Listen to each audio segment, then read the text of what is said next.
வணக்கம். ஆகாஷ்வாணி புதுச்சேரி செய்தி சுருக்கம் வாசிப்பவர் கிருஷ்ணமூர்த்தி ராமசுப்பிரமணியன்.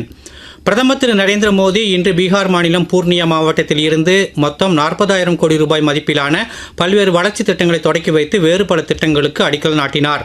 புதிதாக கட்டப்பட்டுள்ள பூர்ணியா விமான நிலையத்தை பிரதமர் திறந்து வைத்து விமான சேவையை தொடக்கி வைத்தார். தாமரை விதைகளின் உற்பத்தியை பெருக்குவதற்கான தேசிய மக்கனா வாரியத்தையும் பூர்ணியாவில் பிரதமர் தொடக்கி வைத்தார். முன்னதாக மேற்கு வங்க மாநிலம் கொல்கத்தாவில் முப்படை கமாண்டர்களின் 3 நாள் மாநாட்டை பிரதமர் திரு நரேந்திர மோடி தொடக்கி வைத்தார்.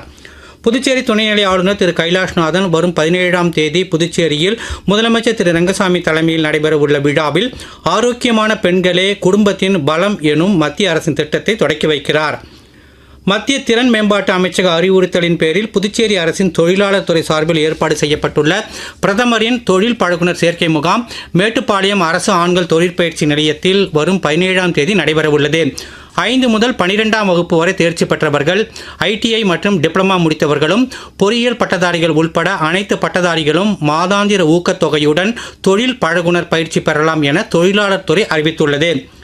தட்கால் முன்பதிவைப் போல பொதுவான ரயில் டிக்கெட் முன்பதிவிலும் முதல் 15 நிமிடங்களுக்கு ஆதார் இணைப்பு பெற்ற பயனர்கள் மட்டுமே IRCTC இணையதளம் மற்றும் மொபைல் செயலி மூலம் முன்பதிவு செய்ய முடியும் என ரயில்வே அமைச்சகம் அறிவித்துள்ளது. இந்நடைமுறை அடுத்த மாதம் 1ஆம் தேதி முதல் அமலாகும் என்றும் அறிவிக்கப்பட்டுள்ளது. ஆசிய கோப்பை கிரிக்கெட் போட்டித் தொடரில் தற்போது அபுதாபியில் நடைபெறும் போட்டியில் UAE அணியால் நிர்ணயிக்கப்பட்ட 173 ரன் எனும் வெற்றி இலக்கை நோக்கி 2வதாக ஆடும் ஓமன் அணி சற்று முன் வரை 3.1 ஓவரில் 3 விக்கெட் இழப்பிற்கு 28 ரன் எடுத்திருந்தது. இலங்கை ஹாங்காங் அணிகளுக்கு இடையே துபாயில் நடைபெறும் போட்டியில் இலங்கை அணி டாஸ் ஜெயித்து பந்து வீச்சு தெரிவு செய்துள்ளது. இத்துடன் இந்த செய்தி சுருக்கம் நிறைவு பெறுகிறது. வணக்கம்.